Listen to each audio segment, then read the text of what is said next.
Ladies and gentlemen, welcome back to the Casual Commentators. This is the fourth I think it's the fourth episode. I don't know. I haven't recorded in a couple days, but we're continuing the audio commentary of the movie The Butterfly Effect, starring Ashton Kutcher. Recap of the last one, I have no idea. But we're at the prison. And so we'll see how it goes. So there's 48:30 left in the movie, about halfway through. So Ashton Kutcher was just imprisoned for killing Tommy, Kaylee's brother, in the timeline where he was a frat boy. That's where we're at. Doesn't that sound weird? That is a wacky... I should be taking notes. I did this for Bird Box, and then my review sucked. So Ashton is, he's getting locked up right now, and people are yelling at him and screaming.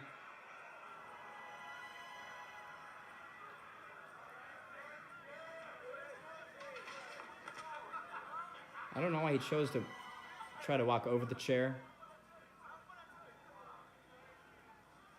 But so his roommate is a very religious man. And that's a point that you need to remember. He's a very religious guy. His cellmate, roommate. Better not bitch up, man. Wind up someone's luggage that way. Also, just a quick thing. His cellmate literally has the most, like, clip-arty tattoo on his right shoulder. Like, it's Itself can make me stand up against the Brotherhood. two hands just like that. It's so clip-arty.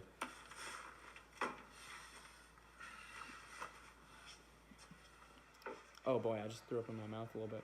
That's tight. When they come,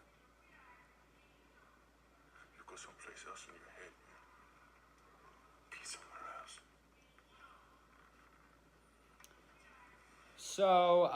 So far, his cellmate has offered no help at all. His assistance really boiled down to, don't bitch up, as in don't become someone's little guy, and then go someplace else in your mind. It's not helpful.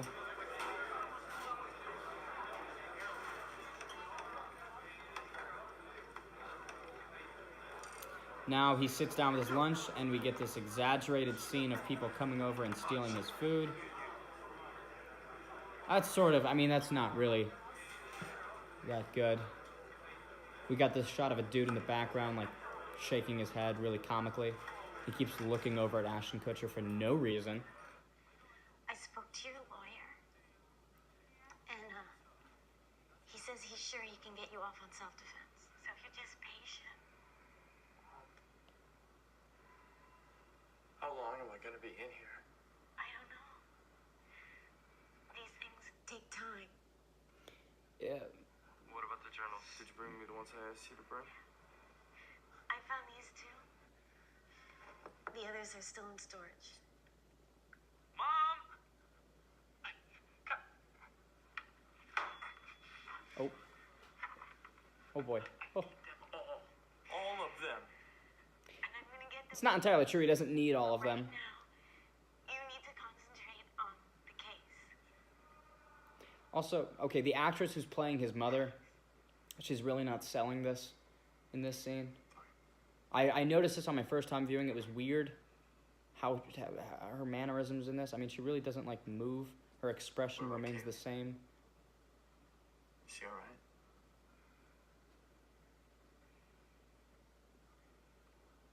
Try to tell her I'm sorry. Time's up. I'm not gonna lose you, kiddo. Promise me you'll hang on. So I'm curious to know how he gets these books delivered back to him. But, all right, so he's walking back with the books to his cell. He's going to try to read them, and some dude grabs him by the dick. Shit on my dick. Blood on my knife.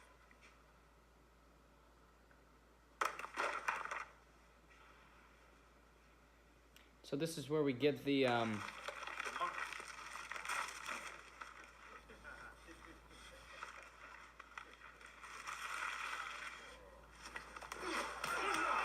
So Ashton Kutcher tries to swing and gets beat up. Now we have a brawl on our hands.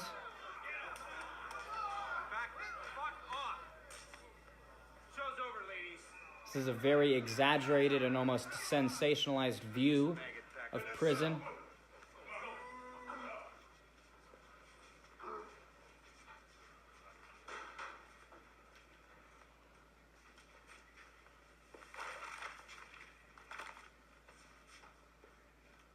So, Ashton Kutcher's books are stolen. We'll be seeing you later on tonight, little sister.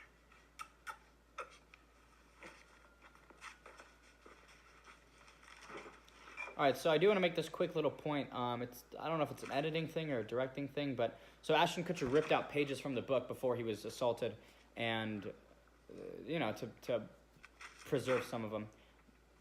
But unfortunately, he drops them when he gets beat up, and then he walks back to his cell and he has them. But we're not shown that he has them, or he picks them up. So it's just, I don't know, it's weird. However,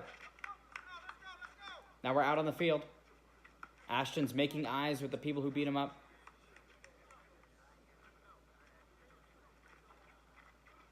Religious, Carlos. Believe in that whole bit the Lord works in mysterious ways? Straight up, man. I think Jesus sent me to your cell for a reason. So now Ashton Kutcher is trying to take advantage of his cellmate Carlos's beliefs. I knew you were crazy, man. I ain't bullshit. Jesus speaks to me in my dreams. Oh, yeah? That's cool. Yeah. I can smoke says I can prove it to you.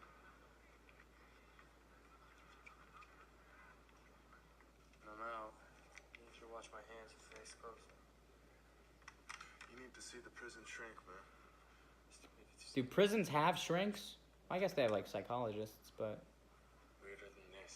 It could be marks, it could be scars, it could be anything, I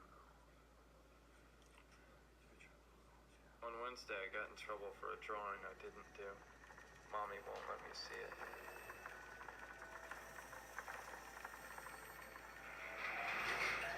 So, Evan reads one thing from his the book and goes back in time. And this sort of is where I get the idea that the whole, oh, he needs all the books, that line is just so weird because... because he uses one page and he's back in time. Does he need all of them? That's great, everyone. Just imagine what you want to be. There's no limit. Oh, boy.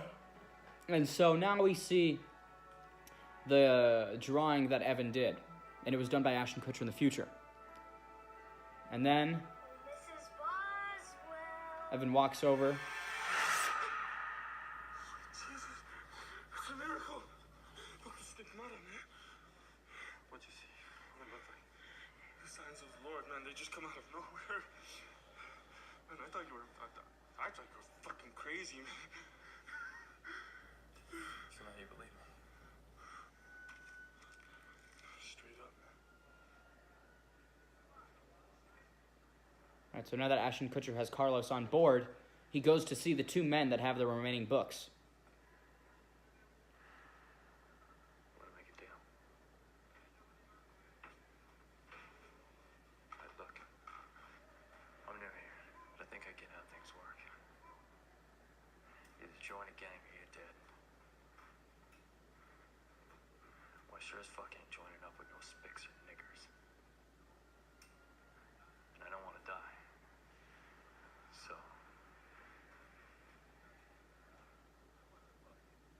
what I gotta do? I'm the new guy. I gotta work my way up, so... should I... suck your dick now? This was a very uncomfortable scene. I get the intention, but it was just really weird. Is your blood pure? Well, I ain't no fucking kike. That's what you're asking. Well then, let's see what you got, honey. Watch the fucking teeth you'll be leaving without them. Yes, sir. So Ashton Kutcher is about to suck some dick in exchange for membership into a gang. The two men are taking off their trousers, and Ashton has a shiv. And he just stabs them in the dick.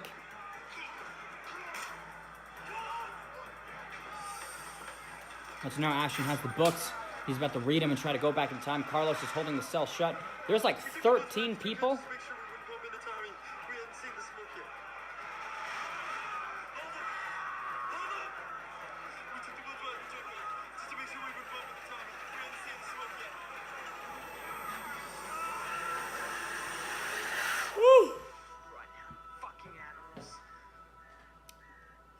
So Ashton goes back right at the last second, and they are just about to find Tommy lighting it on fire. Or lighting his dog on fire. Ashton Kutcher grabs a piece of metal. I want you to take this, Lenny.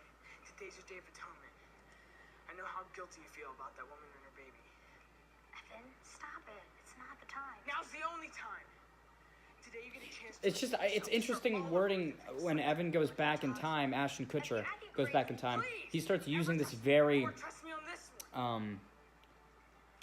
prophetic, I don't know if that's a word, prophetic tone, Day of Atonement. I know when he went back to talk to Kaylee and Tommy's dad, he was very, righteous almost, which is a... I'll do whatever you want. You don't want me to see Kaylee ever again? Almost up again. Just let Crockett go. Crockett, that's the name of the dog. Besides, if you kill him now, they'll stick you in juvie for sure. And I know you'd never leave your sister alone with your father. All right, so now Evan, he's talking to Tommy. He's making sense. Tommy opens the bag. We get Crockett. It's all good. And then Lenny, no! Lenny stabs Tommy in the back.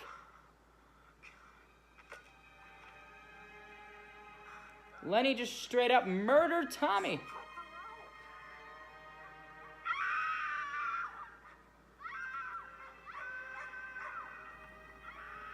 And Lenny sits down, and he's obviously, he's nuts. He's off the ropes. But Ashton Kutcher is back to normal. He's back in college. Thumper's his roommate. All is for better or worse at this point in time. Good. Except everything's backwards, sure, but he's back where he needs to be. And so now his dome is starting to hemorrhage again. A lot of bleeding. The memories of the frat are dissolving and being replaced with new ones.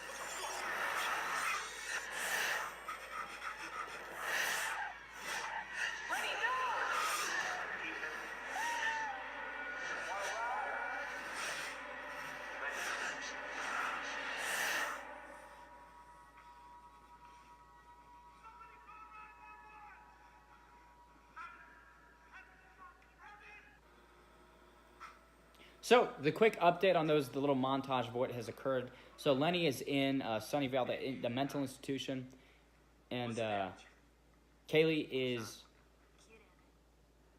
hitchhiking around. I haven't seen results like these before. Not even with my father. Well, actually, they didn't have these tests 20 years ago. So what did you find? We're finding most of the hemorrhaging is coming from here, the outer layer of the cerebral cortex. That's for the memories to store, Mom. Thank you, Evan. Never seen anything I like it. don't really enjoy Someone's taking layers Ashton Kutcher's hemorrhaging and massive neural reconstruction. antics in this scene. He's doing like wheelies in the wheelchair. So I've channeled 40 years worth of memories into my head in the last year. It's overload city. I've completely reprogrammed my brain. About the gist of it, Doctor. He's just sort of being a dick for no reason. I don't understand it. I didn't get it the first time around. Alright. I'm gonna go wait in the car. Light here is kind of bugging my eyes, so. Oh, it was good seeing you, Doc. It was very, very informative. But, you know, you got people to see and things to read. He's just unnecessarily, irritating. Maybe it's just he's happy that he's back in his own timeline as opposed to being in a jail and being a frat boy. But it's still just like, why does he have to act like that? So he goes to visit the mental institution. He goes to see Lenny. And Lenny is just strapped to a table. Hey. It's me. Evan. Can I get you anything? Can I get you anything? That's such a dumb question to ask. He's strapped to a table. What about some of those model airplanes you like, huh? You shoot one of those model airplanes up in here. Lenny. I doubt that he can get any model airplanes up in here. You knew the whole time, didn't you?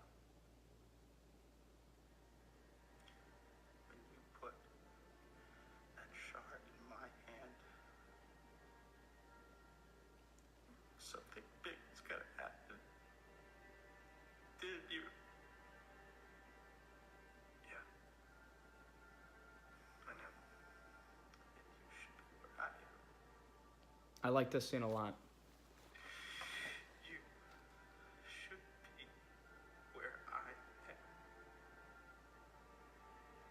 And that's sort of what I mentioned in the first few episodes of this is the soundtrack and sort of the beats that the sound makes. It's only to emphasize the emotional tone of scenes as opposed to overriding it.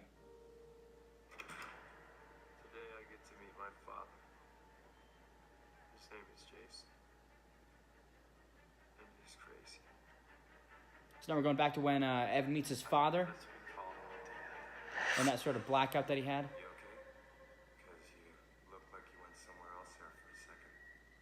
Look, Jason, I need some fast answers from you if I'm ever gonna fix what I've done. I was praying this curse would have ended with me. Yeah, but it didn't. So now I need information to make things right again. And you're the only one that can give it to me. There is no right. You can't change who people are without destroying who they were. Who says you can't make things better? You can't play God. All right, so here's the question about this scene is You must the live with me. Just by being here, you may be killing your mother. That's bullshit, you know?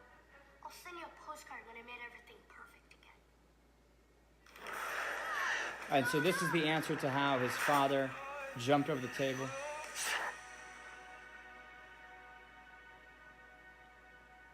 Right, so in that scene, I just want to take a quick second. I'm actually going to pause the film just because I don't really want to get too far ahead. So in that scene, they had that weird, interesting conversation where Evan literally just turns into a separate person. There was a guard behind Evan's father that's just standing there. That isn't looking at them. That doesn't seem interested in the slightest. And so when this change of conversation occurs, this guard doesn't do anything. He doesn't react. He's just standing there in the background. I don't get that.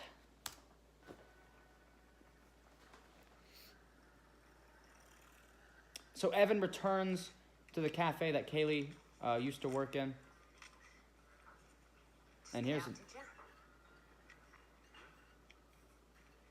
Oh, nothing. Just that my brother did a stint in the pen and just eat like that.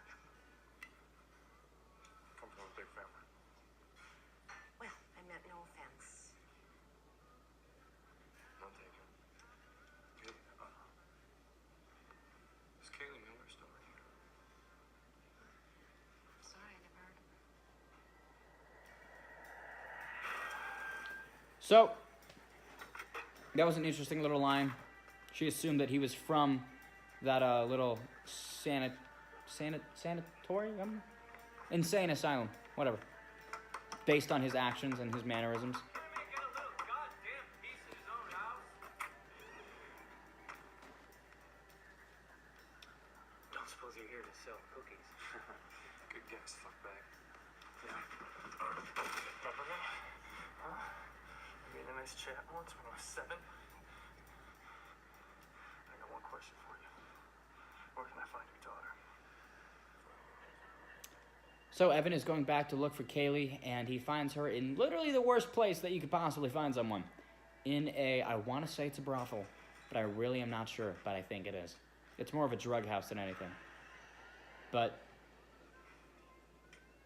you see people on the ground passed out. Evan's walking. The paint's chipped on a lot of the walls. It's not well lit. A really dingy place.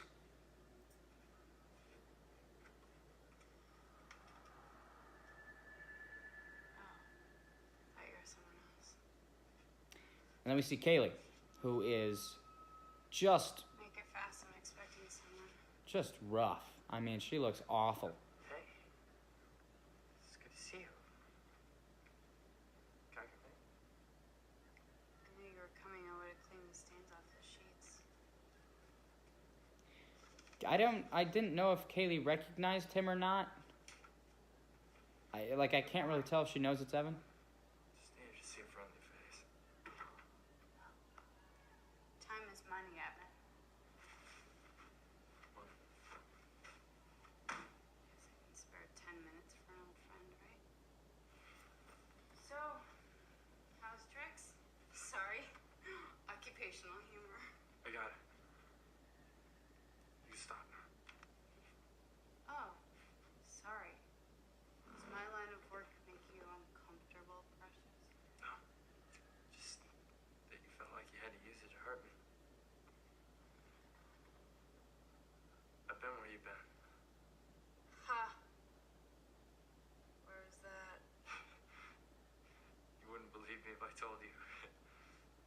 people always say that you wouldn't believe me, but in this case, it's not even worth trying. So then we fade into him actually trying to explain his little journey of time traveling, things like that.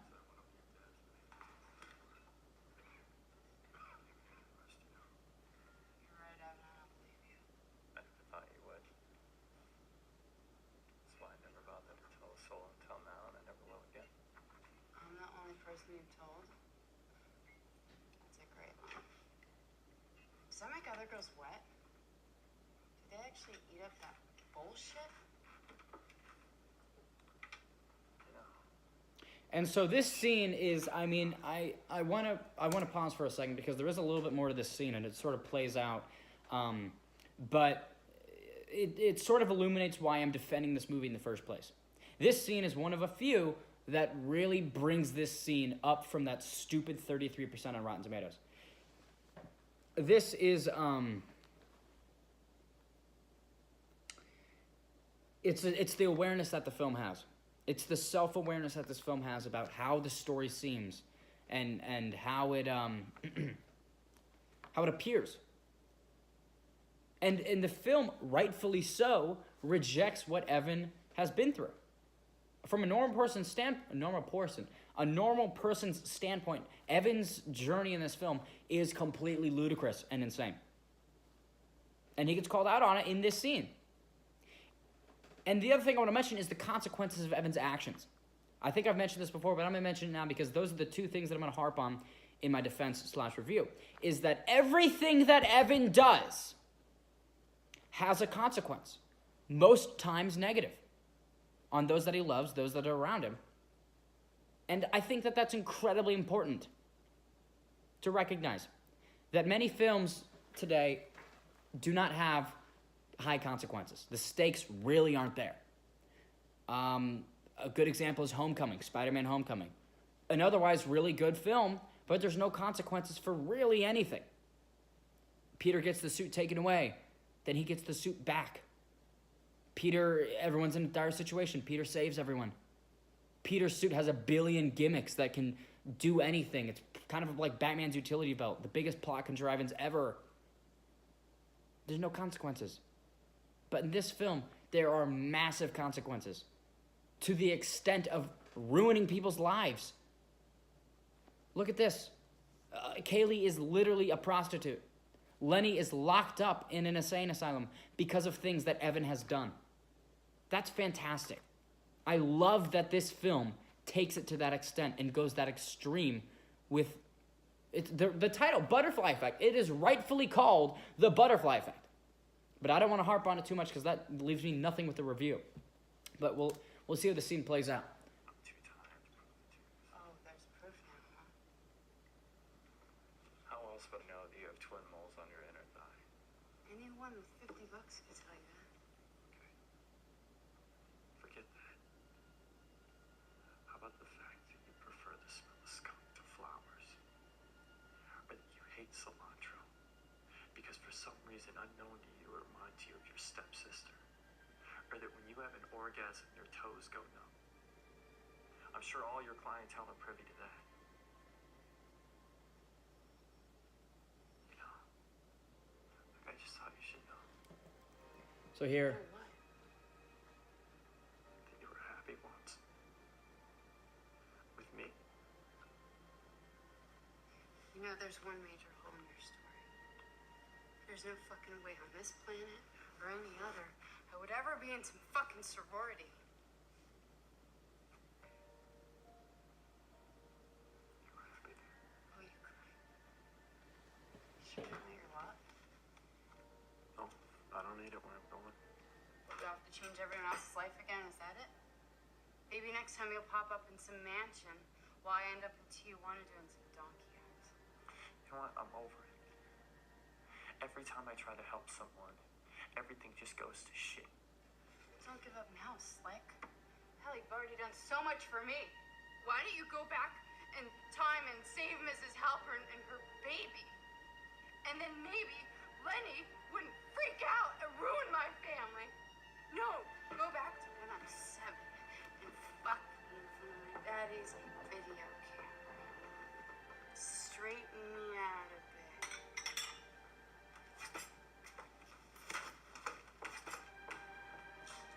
And once more, the score rises, not to dominate, but to emphasize. Now, we're going to end there for this episode. What a great episode. Thank you guys so much for tuning in. I'll see you next time.